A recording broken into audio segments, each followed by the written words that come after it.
Hey, I'm Clint Davis, art director of Import Turner Magazine, and I'm going to be doing a build-up of the cover, the January 10 issue. I've been working with the company for about 3 years, doing such titles as Honda Tuning, Turbo, and of course, Import Tuner, which is what I'll be going over. The cover involves a lot of Photoshop. I've been doing Photoshop for about 10 years, and photography for about 5 or 7. Anyways, all right, here's the cover, right there. All right, let me take a seat, and let's begin. All right, here we go. After reviewing about literally 100 photos of the girl in the car, we narrowed down to 2 photos, and here they are. Top photo was taken by Odyssey, and the bottom by Jeff Creech, by far one of our best car photographers. And when we saw this photo shoot at the drag strip, it's one of the best drag strips we've ever seen, so of course we had to use it. So here's a template on the right, the cover, and here we go.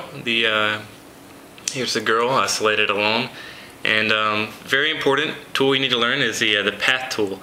And I use it for everything, for clipping everything out. So just get down, listen to some good music, and get it done. Sometimes at first it could take about 30 minutes to clip out a girl.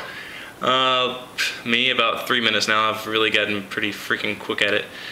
So there you go, pull out. You see all the nodes are on the girl, quite a lot of points. And when I actually clip her out, I right click on the path and I go to make selection, and I make it usually a 0.5. It's just enough feather to make it look pretty real. 0 is too jagged, and 1 seems to be a little too soft for me for the resolution that I'm dealing with. And next you see she's separated from the background. And next we're going to do the hair, which is kind of the tricky part to learn. It's never the same for every single girl that I do.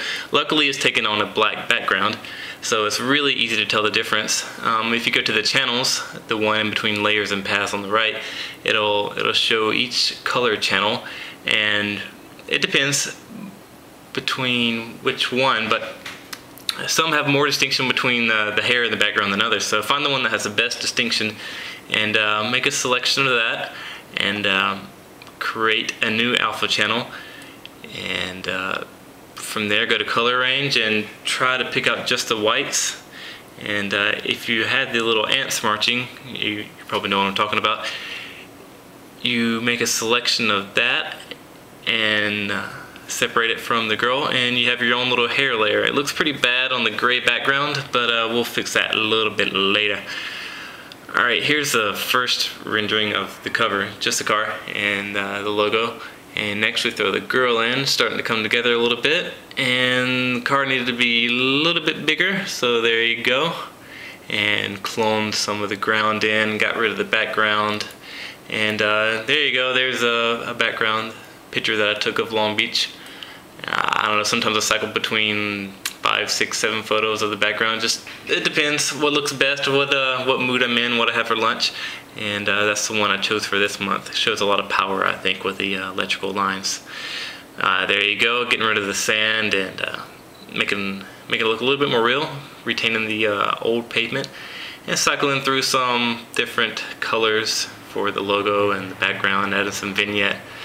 I don't know, a lot of it's just messing around and finding out what works best. And alright, you can't just take a subject and throw it in there and make it look good. You have to mess with shadows. You got to make it match, got to have the same colors. And right here I'm doing the shadow, going back to the pen tool, as you can see, and just guesstimating what a shadow should look like.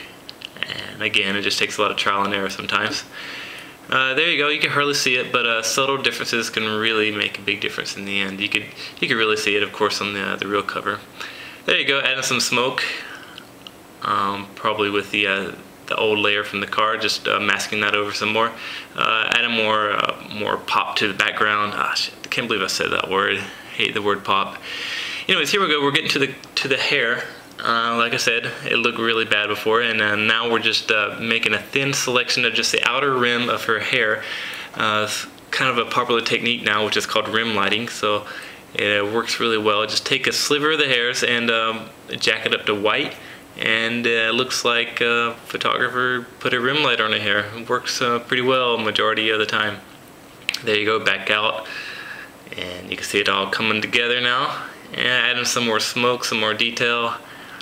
And there you go, some more detail. Put some sparks on the electrical lines. I grab brushes from all over the place. One I use a lot is called brusheezy.com. But I don't know, they're everywhere. If you're looking for a brush, just search for it on Google and you're probably going to find it. Or you just make your own. Excuse me. Made the sky a little bit more saturated. And there we go. We're throwing the main blurb in. The most important blurb. All the other blurbs are molded from that once that one's put in. And just trying to have more perspective with 3D.